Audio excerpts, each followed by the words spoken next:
برزخی است برای گناهکاران، برزخی است برای مردم با ایمان، برزخی است برای آنان که وظیفه برایشان بر هر کاری مقدم بود. خیلی خب الان میگه چیکار؟ هر کاری بجز اینجا موندن. اینا تو خطرن. به من مربوط نیست. چی به تو مربوطه؟ هیچی. ایرا میگی.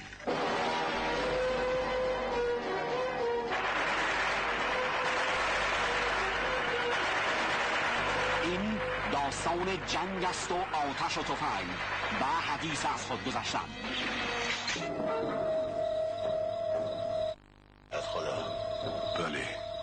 این خدایی که تو یه ریز ازش حرف میزنی نمیتونی یه بمب بندازی رو کله این ناکسا تا برای همیشه از شرشون راحت بشین؟